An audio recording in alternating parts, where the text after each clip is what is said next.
Hey guys, it's Robin here from the Good Place Bench as part of the Placemaking Week Europe Festival.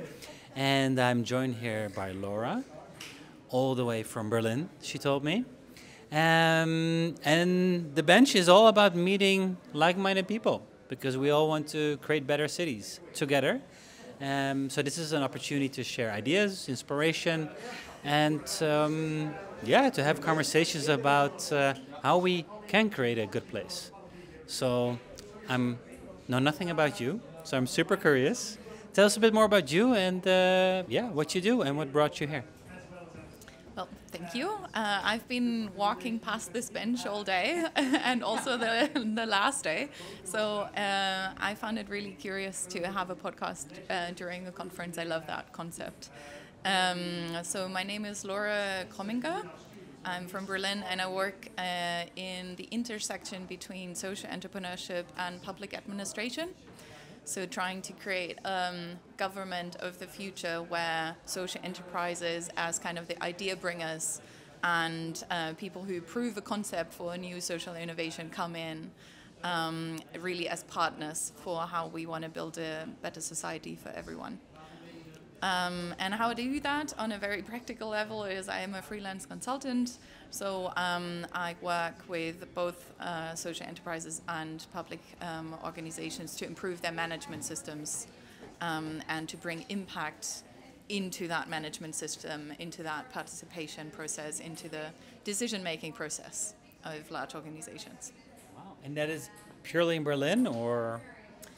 Well, public administration tends to be very national crazy. So the moment you step over a border, it completely becomes a different animal. So I do that within Germany mostly. So I'm based in Berlin and most of the national ministries are also based in Berlin. So it kind of makes sense. Yeah. But I'm really working within Germany as a whole. And what is the part that excites you most, social entrepreneurship or how it could be applied in real life? Well, what excites me really is that seeing good social innovations scale. So at some point, of course, the word innovation doesn't really make sense anymore, but seeing a good solution to an essential societal issue. So if you're tackling something in the healthcare space or education, if you run a great program, I don't know, bringing in gardens and kind of like gardening projects into schools, why should you stay in one city? Why should you stay in one school? Why don't you make it nationwide? And reduce food waste on the way, teach children how food is grown, and teach them soft skills, as you would say in a more business kind of speak. Yeah. So it's really a win-win. So why wouldn't we scale that? So what I love to see is these projects that scale rapidly by having a good partnership with public administration. Might it be the school system or might it be national ministries or whoever? Because it does feel like a lot of people are reinventing the wheel, whereas it's not necessary at all. Absolutely, yes, yeah. So we're losing so much time and money by figuring things out that have already been figured out. Or sometimes there's a good reason why the model doesn't work. So trying it the 100th time by saying, well, we really need this. And you're like, well, we've tried that 100 times. You just don't know because that's not visible anymore because that died as a project, which is very unfortunate. So I also love these like pitch competitions where it's about making failing more sexy and kind of less shameful, and really telling your failure stories as well. Yeah. Have you heard about any failure stories during the conference? I've just heard one, yeah. I mean, I was one of the people in the session about the placemaking movements and the networks that exist in all of the different countries. So one of the Asian partners came in and said, well, you know, we've been really, really invested for 7 years and we got this place off the ground. We even built infrastructure there. And then the mayor changed and we got kicked out. But this person was here, and like 2 years after being kicked out, she's like, well, and we're trying again. So perseverance. yes, and I really think that this is one of the great pros about conferences like this. You meet your peers and you kind of meet people who are like, well, keep going. What do you need? How can I help? Yeah. Interesting, interesting. And also listening to your work in comparison to this conference, it's almost a system change, right? That you try to achieve. Is it something that's common, that's adapted, not just nationwide, but also like within Europe, or is it something that a lot of people like to take on as an example within their own country? What sort of The system? system between the link between social innovation and public administration. Well, there are bits and pieces of it, but I don't think it happens very normally. Although it should, at least. I mean, that's my work and that's my perspective. So I do think there's a lot of untapped potential there, but it has a big overlap to other initiatives trying to reform how government works. So places like the Creative Bureaucracy Festival, for example, really bring together other people who are working on this, also often quite systemically. But you have to keep in mind that wanting to bring in great social innovations into government has to take into account what the change is that government is facing at the moment. So you've heard of the demographic change that we have in the economy as well. That is also happening in government. So we currently have around 800 positions open in Berlin alone.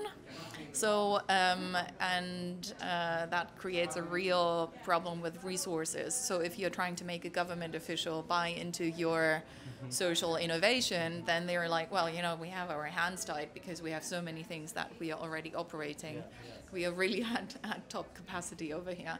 So taking that into account and then building that partnership so that you're not further draining their resources, but you're actually making it easier for them to deliver on the social purpose that is the goal of that ministry or whatever public institution, making yourself available as a resource instead of as a drain.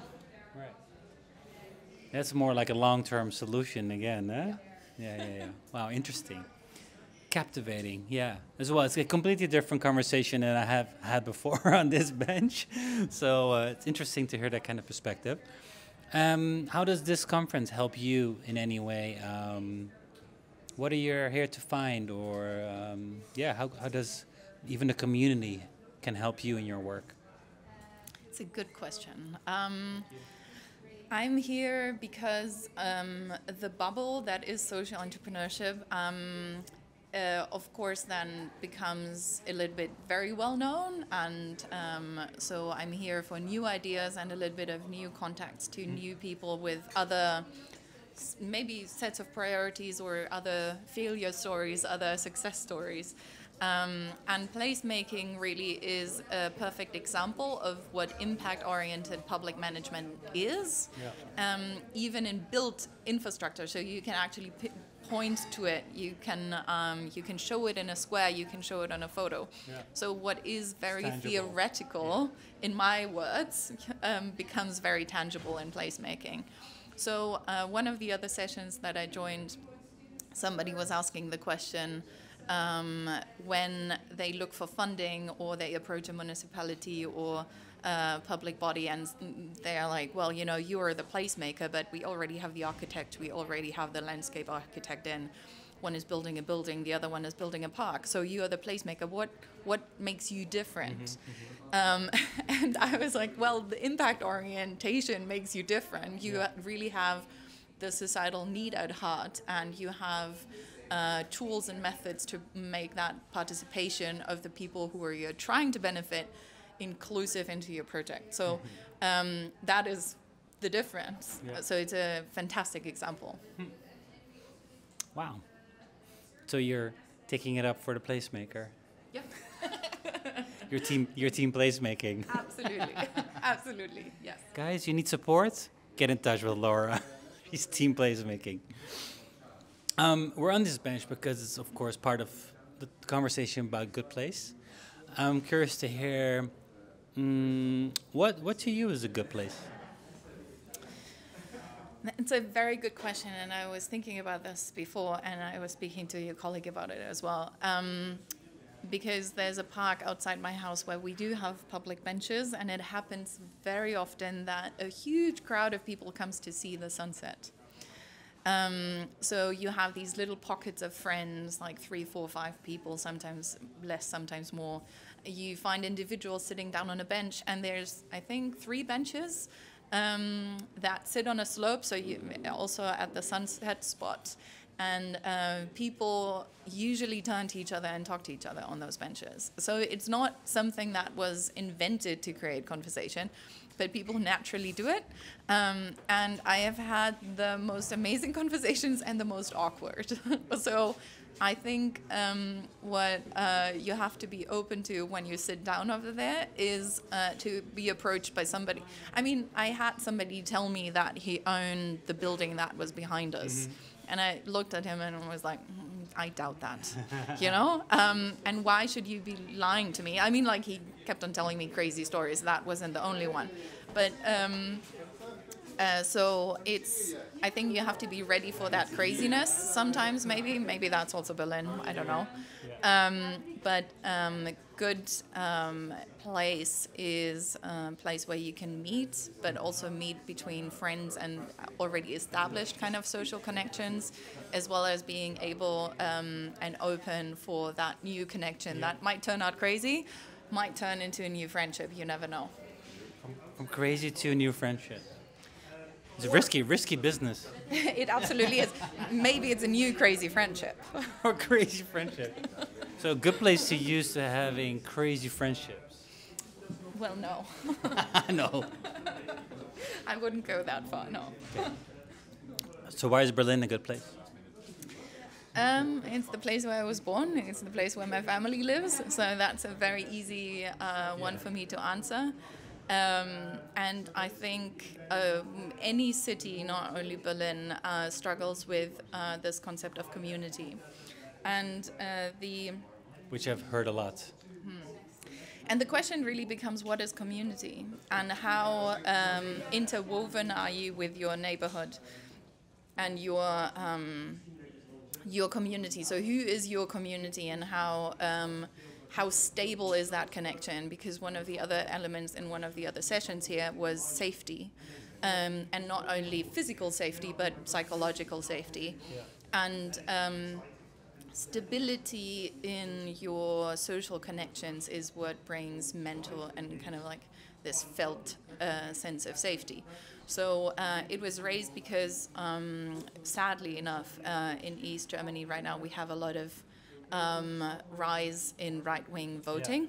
Yeah. Yeah. And if you look at the reasons why, one of the issues that comes up that people have why they are voting this way is that they don't feel safe, they don't feel at home, they don't feel connected, they don't feel like they have the same opportunities as maybe their parents had or previous generations had. And if all of these things are correct or not correct, I think we need to get away from a conversation around facts and saying like, well, it's factually wrong that you are unsafe because the numbers of, I don't know, police detected crime, whatever, has been steadily decreasing. So what you're saying is wrong. I'm like, well, you know, if the person feels unsafe, then then let's look at why that is. And the question of your safety in and stability in social connections, I think, has a big role to play. I should get into politics. People have said that before, and I really don't want to. Yeah, no. The connotation is maybe less popular, but yeah, you said it well. And I think that's also, whatever that reason is, people don't feel part of a community. It's also that sense of belonging, right? Mm-hmm. Sense of acceptance, sense of direction. I've used all these things as well within what we do, because that's what we want to offer. You know, I mean, this is just a bench, or whether it's on a podcast or wherever, give people that feeling of that they're listened to. Mm-hmm. Not so much only give them a stage to talk. No, right. Give them a stage to be listened to. Is a different approach or perspective on it. And I think that if we give people that kind of comfort that they are part of something or they can contribute to something, that is more embracing them instead of just pushing them away. Well, there's so many different elements to what you just said. One example I want to bring in terms of listening and what our current political system can do in order to increase that sense of being listened to. The park that I was just referencing is Tempelhofer Feld, so the old airfield that is now a public park. And there was a vote, I tried to remember, 2018. They made a Berlin-wide vote, and around 64% of the people voted to have it completely free of buildings. They didn't want any buildings to be built there.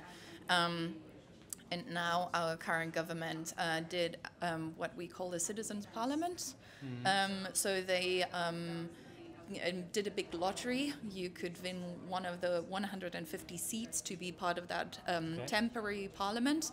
There was a mediator involved that kind of made sure that it was representative of all of the different people in the city.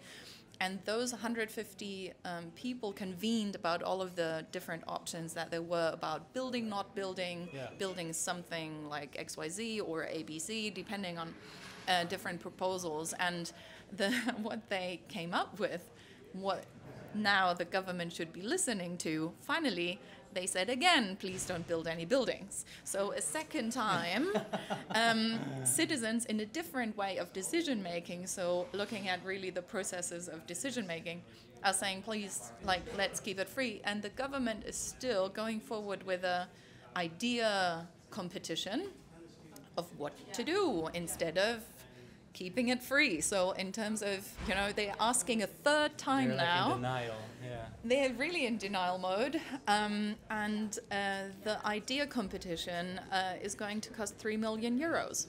So when we are really talking about not being listened to, I'm like, that's a prime example.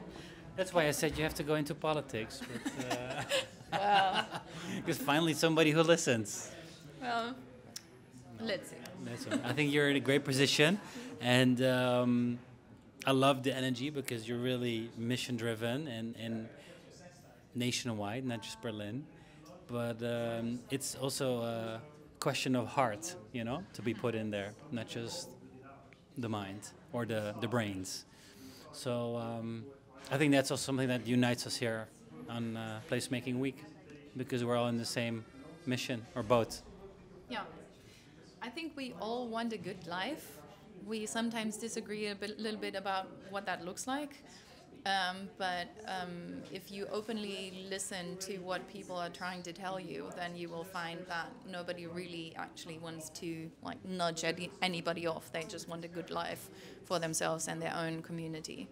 And so we are really in that position of needing compromises on how to make that happen for the number of people we already have on the planet within planetary boundaries, and having more leaders who are equipped with the tools of finding solutions where two goals are contrary to each other. So one environmental or a human goal are against each other, and then finding a solution that still works and still serves both purposes as well as possible. You'll bring us to a good place, Laura. Thank you so much for your time. Thank you. Wishing you a great conference. Thank you. And find the details below so people can get in touch with you. Thanks. Thank you so much. Bye.